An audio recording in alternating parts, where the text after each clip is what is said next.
welcome friends once again to this NPTEL module on handling survey data on healthcare.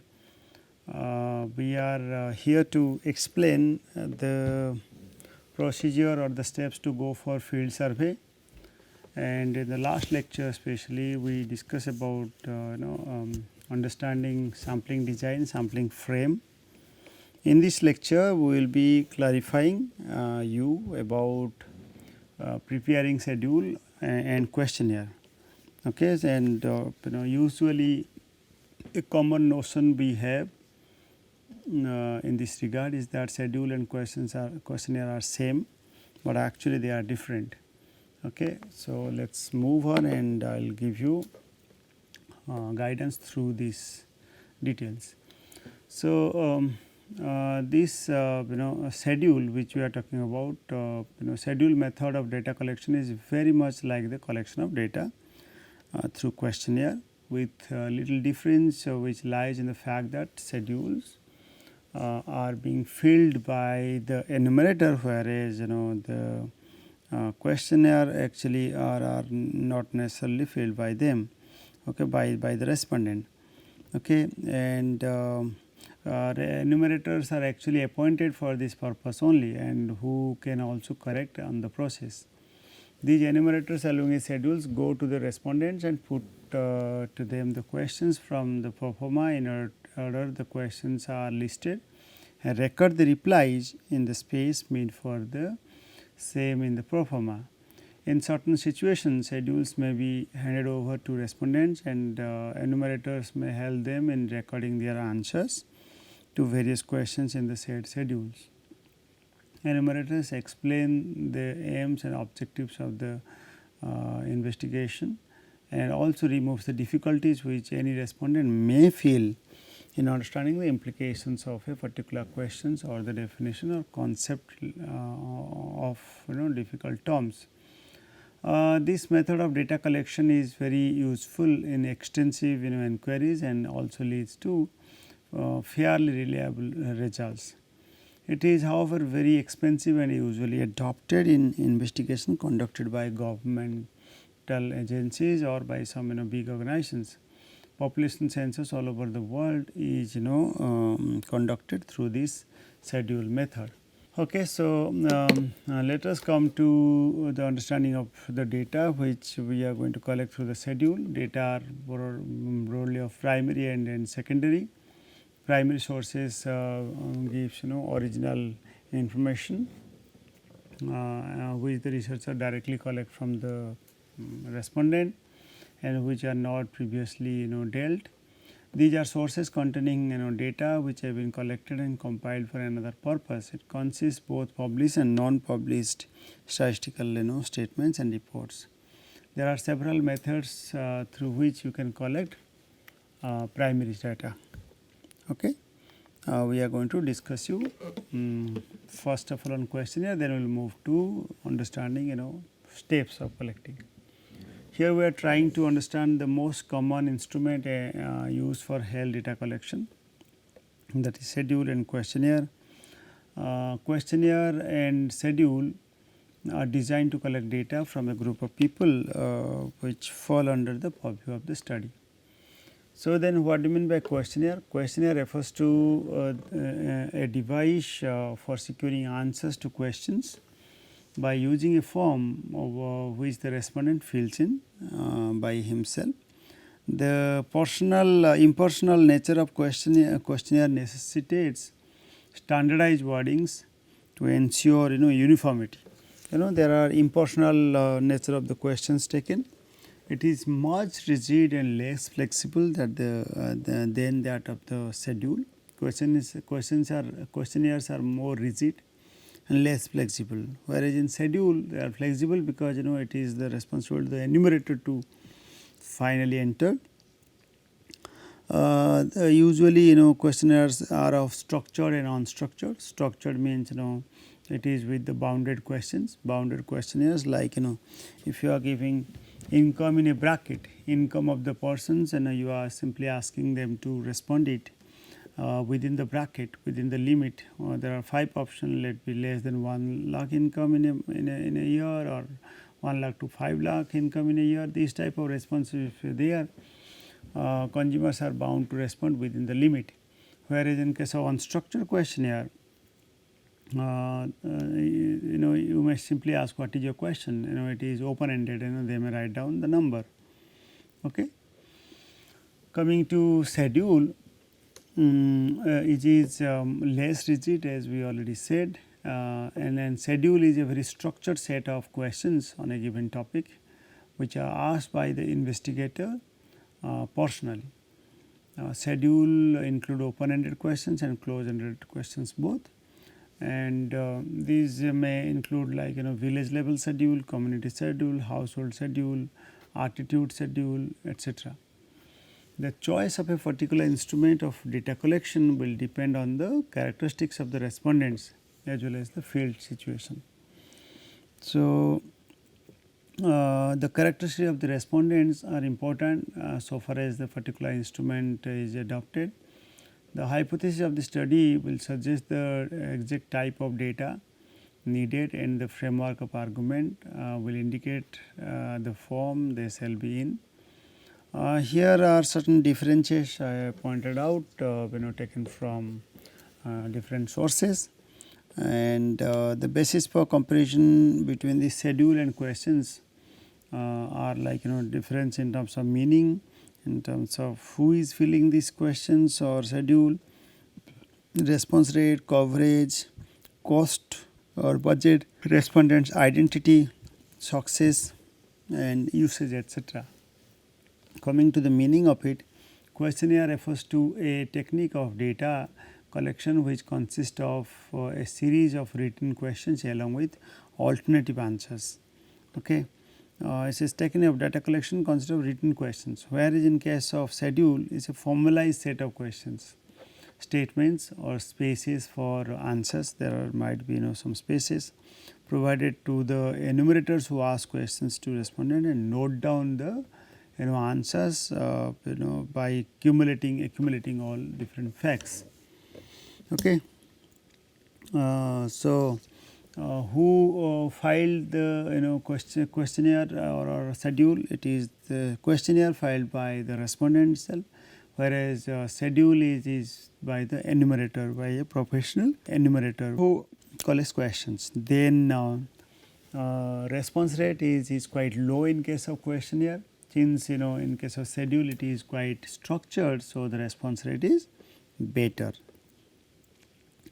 Coming to the coverage, coverage is since questionnaire expected to be lessly loaded, so a large number of coverage is expected, but in case of schedule coverage is expected to be low because it is more structured and more systematic, and it follows different approaches.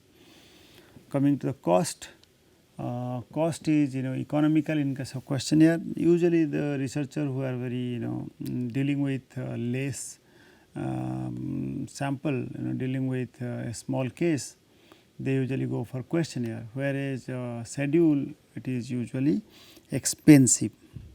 Regarding respondents identity, it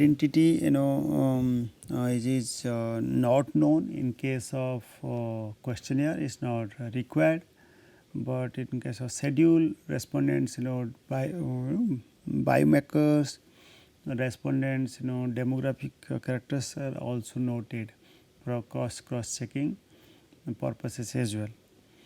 Success relies on in case of questionnaire quality of the questions, your success relies, but in case of schedule, honesty and competency of the enumerator is important. Where do we use all those things? We use the questionnaire use only when the people are literate and cooperate, but in case of schedule use on both literate and illiterate people. Then what are the key differences which we have already said?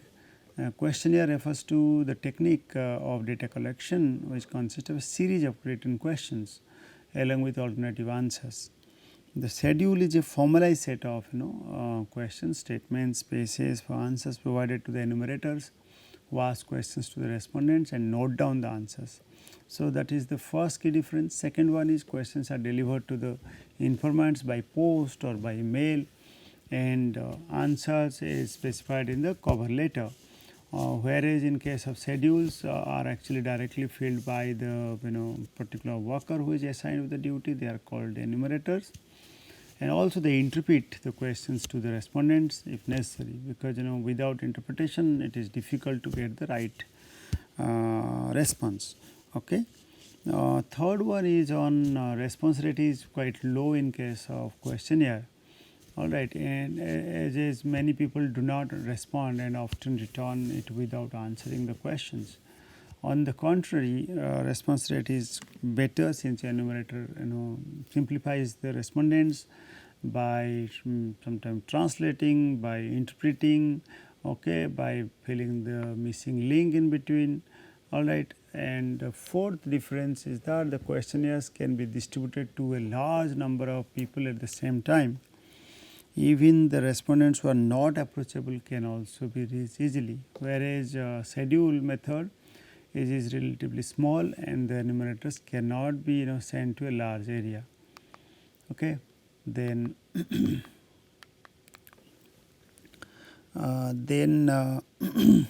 there are other differences as well, like if we just try to understand this, we can move to the next. Like the data collection by questionnaire method is comparatively cheaper and economically, as money is invested only in the preparation and posting of the questionnaire, whereas in case of schedule it is required to have more spending because enumerator or the experienced person is supposed to reach to the respondent, and it is also time consuming. Okay. And in questionnaire method it is known that who answers the question, whereas in the case of schedule respondent's identity is not known. In questionnaire the identity is not known, it is not known who is answering the question in case of questionnaire. Questionnaire we are simply collecting information, not by highlighting or identifying the information about the respondent. The success of the questionnaire lies in the quality of the questionnaire, whereas the honesty or the competency, as I already mentioned, in case of schedule. The questionnaire is usually employed only when the respondents are literate and cooperative, unlike schedule, which can be used for data collection from all classes of people, because it is the responsibility of the enumerator or the experienced person who is taking the responses. Okay. After differentiating these two concepts, that is questionnaire and schedule, it is good to identify what are the good instrument of data collection then. What instrument we must follow to understand whether it is a good schedule or good questionnaire. First one is called clarity, then the brevity of the analysis, clarity, brevity, unambiguity, reliability and communicability. Those 5 indicators are very essential to identify whether it is good or not good. Direct questions should be avoided as far as possible. No direct questions, because they may be reluctant to answer. There are a number of direct questions possible, especially on women identity, women issues, they may be reluctant to answer. So, indirectly questions should be said and could be answered. The language should be simple and easy to grasp, as simple as possible. It should have local content, should be with their local languages. Too many ideas should not be put into one question. It should be very straightforward and should be focusing on your objective. The sequence of questions should be logical and to the point and should follow the next step. There should be adequate checks and balance in each question to ensure the reliability and validity of the responses. Okay. Then words and concepts involved in the questions should be very clear and explicit. Words and sentences should be as simple as possible. The annoying questions must be avoided at all cost. The researcher and his sponsoring organization should be able to win the confidence of the respondents by establishing a good rapport, credibility and communicability with them that will help them to respond questions correctly. Process of preparing questionnaire. What sort of process we follow to prepare? The preparation process can be divided into following steps. They are deciding what information should be sought, deciding what type of questionnaire should be used, writing the first draft of the questionnaire, then re-examining and revising questions, pre-testing, then editing the questionnaire and specifying procedure for its use. Okay. Some of the important steps I mentioned here. Now this is the design taken from different sources, and I am just presenting. Usually we follow 9 important steps. But starting from the questionnaire design with examining the relevant literature, what the population of your study all about, what your idea to a larger segment, what is the existing study discusses about it, what are the genesis about it, how people feel about the context. So, general perspective on the context can be derived. And in case of migration issues, migration behavior and its factors would be identified. Their content, some graphics should also be mentioned. Then we should follow, after understanding a literature review based on all such factors, we must go for defining a questionnaire. Questionnaire must include all your existing as well as the new dimensions. Now, based on the available information, we can do certain piloting of the questionnaire, so that the missing link in the questionnaire, some errors in the questionnaire can be avoided. Finally, we can go for the survey, final survey with the enumerators. Then once we decide about the survey, we should have to cross check whether the objectives of the survey are well spelled, and the expected findings are also clearly established from the survey. So, what components it follows, what are the sequences? It has content of each question, determining a response structure, then to develop wording for each question, then establishing sequence of the question, then pre-test or pre-pilot even testing, revision of the questions, then final questionnaire, then translation to the local language, if it is required, then validation of the translated questionnaire, finally going to the field. So, the factors which we already said, the determining factors are derived from the existing literature. We study the background information. Those give study objectives and the major research questions. Study hypothesis and the data required to accept or reject a hypothesis would also be highlighted. What sort of data to be collected, what are the plans of analysis or dummy tables so that no important information is missed. Some dummy tables should have been defined, and a right budget is essential. The target population, their age, sex, religion, language, traditionalism, stranger in the house, can be a wife, can a wife be interviewed in the absence of husband, etc. should also be taken care of and has been taken care of in National Family Health Survey.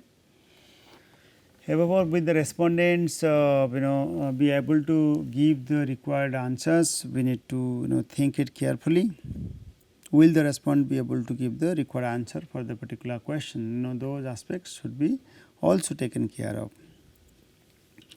So, coming to the questionnaire or schedule format, there should be open-ended and closed-ended questions, both must have been there. So, why open-ended questions? Because it gives amount of answer for qualitative responses, some behavioral content. Okay, so like some qualitative responses are required. Then questions, maybe format of this question should be quite structured. It should be systematically followed. Questions may offer a dichotomous choice like in yes or no, approve or disapprove, effective or not effective, maybe in binary form, maybe in categorical form, maybe also open-ended. Similarly, there should be multiple choice questions. There must be some questions on Likert scale, or maybe in different scale. There should be different scale adopted in the questionnaire. It should not be of one type of scale only. There must be multiple scales adopted. Okay. Then like so many questions with different scales should be there, as I already mentioned. Rating scale, as I mentioned, such as multiple step scale in semantic differential, requires the respondents to grade the answers between two extremes, that is bad or good. We have already said. Then your bad or good, approved, disapproved, or in numerical answer with a scale response. How old are you? What is your age? Okay, what is your income? An opportunity for probing to elicit more specific responses. Probing is sometimes allowed, but training of interviewers is also essential to maintain the uniformity in the approach. So finally, some other aspects like language, wording style. Language of the question should be pitched to the level of the respondent. A common or everyday or conversational style or vernacular language should be used, so that the respondent will be comfortable in answering. Avoid leading questions such as if you don't you think that the intrauterine device is safer than pill. Okay, so it would be better to ask which do you think is safer, the intrauterine device or the pill. If you give don't you think that this is safer, that means you have given certain biasness in the question. Okay. So the interviewer should not be making bias while asking questions. You have already given one side of the question. So then second one is avoid professional jargon or abbreviation. Any sort of abbreviation, it has to be clarified to the respondent, else respondent might be in a difficult situation to respond. Okay. Coding responses to questions, like all possible responses should be included in the response category. If codings are there, those codes should be mentioned in the questionnaire. This coding usually entails adding a phrase like I don't know, sometimes, maybe category in the response. The response code for the question, is there a doctor present when you visit the hospital, can be always, usually, sometimes, don't know, never. Some coding A, B, C, D may be mentioned, but it has to be clearly mentioned. There should not be any blank left in any coding space.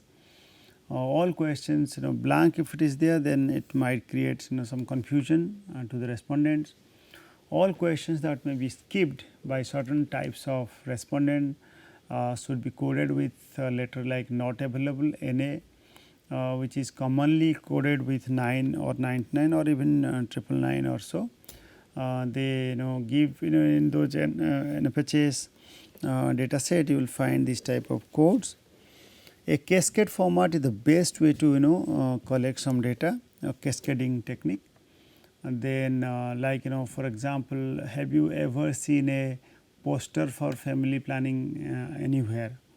Have you seen a poster for family planning anywhere? Like if you say no for one and yes, okay, or like no, then you go to another question, like if it is not relevant. If it is yes, then you need to did you read the information on the poster?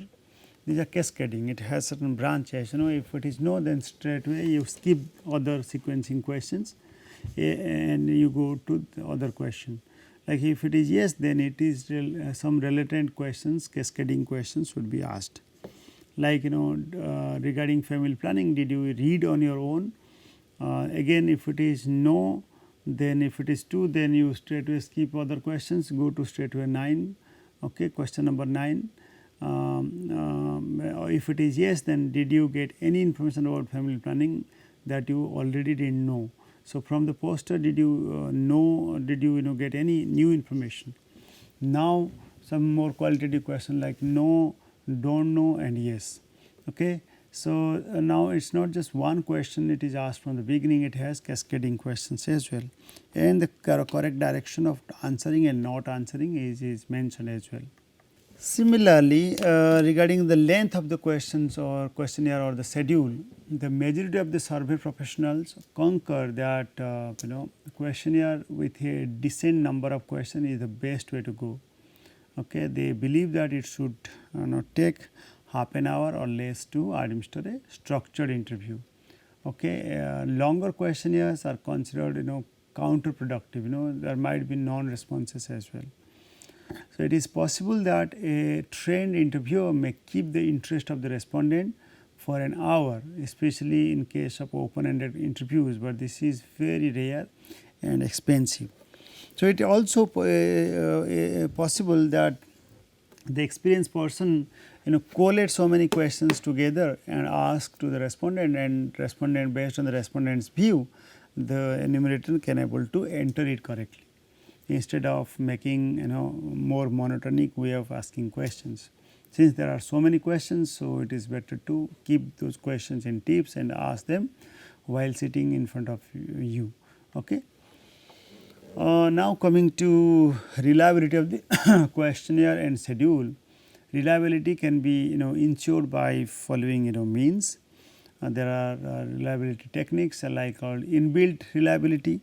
This suggests that this is accomplished by asking some questions again, okay, or rephrasing second inquiry while keeping the same or comparable response codes. If it is asked on a second time about the same information in another page, the person might be confused, and if the same response is given, that means the answers are actually reliable. That is called inbuilt reliability. Second one is repeat reliability. This is achieved by repeating the interview with small subsamples of the respondents. So within the questionnaire, within the schedule, you have some related repeated questions, that is called inbuilt reliability. But another is called repeat reliability, which says that you can have a subset of samples and can test with whether the respondents in general are giving the same response or not. Okay, and then those small set of samples will be chosen at random. That will represent your questionnaire technique better. Factual questions are used to measure reliability. Okay, opinion questions do not provide direct measure of reliability. So those questions require factual understanding should be actually adopted for reliability testing. Similarly, another one is called validity and consistency check. Validity of a certain question can be checked in a special survey. Like clinical record of an individual can be checked who have been regularly visiting the hospital from last 6 months. Their validity can be ascertained. Another method of validity check is consistency or cross check. First one is through special survey to the through a clinical record of the person. Second one is cross check. If a woman is 18 years old and she cannot possibly have a child, age 10 to 15 years, so a woman with 2 single pregnancies cannot have 3 infant deaths. Okay, so this kind of errors if any is there, we need to, these are serious errors in the question, like 18 years of old women cannot have 10 years old son or daughter, or if they are having 2 pregnancies, they cannot have 3 infant deaths. If this type of results are derived, that means you have to cross check your questions. Okay, this is tedious in fact, and can be done by computer and very difficult to check. So these 2 methods, special survey and cross check, are important for validation of your questions. Now, sequence of questions are also important. Questions should be placed in proper sequence. Some general guidelines for sequence is as follows, like you need to talk about your introduction, about the survey, then you may follow with certain identification page, then some warm up questions. In the introduction, you need to clear and concise introduction about your questionnaire, how it is going to helpful. It should indicate the purpose of the questionnaire and remove any hesitation on the part of the respondent. There must be a cover sheet or identification page as well. Warm up questions should be asked. Those are such as at the start of the questions, like do not start with threatening questions about income and other sensitive issues, about the gender, about age of the other gender. Okay, those threatening questions should not be there. Questions should be very lightly asked, and very common questions should be asked. Okay, so this is a sample schedule questionnaire shown here. I will also show you some other NFHS and ISDS data set. Transition from one section to other should be very smooth, and there should be a proper flow of questions.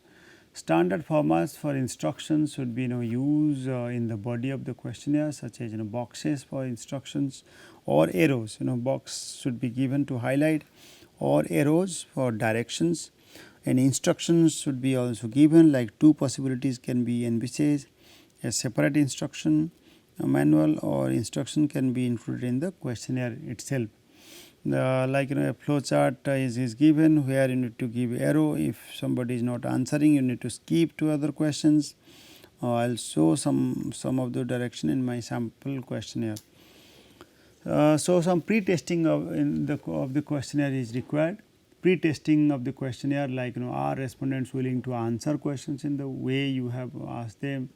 Are any of the questions particularly difficult to answer, or do they address sensitive issues? Are the questions well understood by the respondents? Okay. Can the interviewer follow the instructions easily, or do they misinterpret them? Is the questionnaire designed with adequate space, and is the coding of answers very clear? Is it necessary to create a codes for common answers which are not included in the original questionnaire? How long does the interview take? This will help to decide how many interviewers will you need. We need to note here that during the pre-test, the interviewers are still learning the questionnaire. So that the time the time spent for interview is longer, and it will be in the field after they become more experienced. So some experience is gained also, and some correction they do it in between, but that should have been done it in the pre-testing level, which we are explaining now. Okay. So now I before that pre-testing, I wanted to show some questions to you, like here it is some questions. I will show it. It is like this is the NSS 75th round question. Here here the questions are like we start with certain different blocks. I think I have already guided you in my previous lecture. Identification about sample household, then about individual, then we will talk about individual characteristics. Okay. Household characteristics, then individual characteristics, and the codes are very clearly described, so that the respondent or the enumerator can able to write the code correctly. Okay. This is one, this is from NSS, this one is from NFHS questionnaire, NFHS 5 which is released recently. It's 22 state and UT's report is released. Okay, its fact sheet is released. Now this is of 96 pages. It has so many questions. Its local language is also there, Hindi and English. Then starting with their household characteristics, their information. If like if you there are some arrow mark, if you skip, then you get skip it and go to 206 or 204. It is connection with 206. Some questions it is written. So these are like in some information where information not required to be filled, it is blocked. It is shaded, and similarly informations are taken and in a box, and their codes are mentioned here only. Now I am showing another question from Lassi, longitudinal aging study in India, Lassi 2017-18 data, it's wave 1 data, and it's a individual file starting with household file. They have separated household file from the household schedule from the individual schedule, and these are the contents of the household roster, household file. Okay, there are so many other information you can mark. All right, here are the details: household income, then household insurance, etc., and its details are written, and even the consent of the person is taken. Its clarity from the beginning, why, what is the objective of this study, and who is conducting. All such information are given from the beginning. Then it follows with the household rosters, and then clarity is given in 1 or 2 lines. Okay, so household size, then household members, and it's if their codes, everything are given systematically. You can just have a look, and I'm sure you will enjoy. Similarly, individual schedule, its purpose page is given. Its demographic characteristics, then further details of the individual respondents about the Lassi data is very clearly given. Then community questionnaire is also there. It is of 34 pages again. Community characteristics, community amenities, facilities, all those are given very clearly. Rural communities, urban communities separately. Okay. So I suggest you please go through once. We will certainly use it in our analysis. All right. I am not going into the depth of each of these questions, and I think we need to go back to our lecture slide. And I have already discussed about you the pre-testing after all the sample questionnaire, and we have discussed about some pre-testing, what are the notes required, what sort of preparation should do it, so that our questionnaire process is complete. Okay. So, these are all details for this lecture, and I am sure you might have got certain ideas about questionnaires or schedules, and if there are any sort of queries, difficulties, please do not hesitate, and I will be most happy to respond it in our live session. Okay. So, thank you. I will look forward to see you in the next lecture.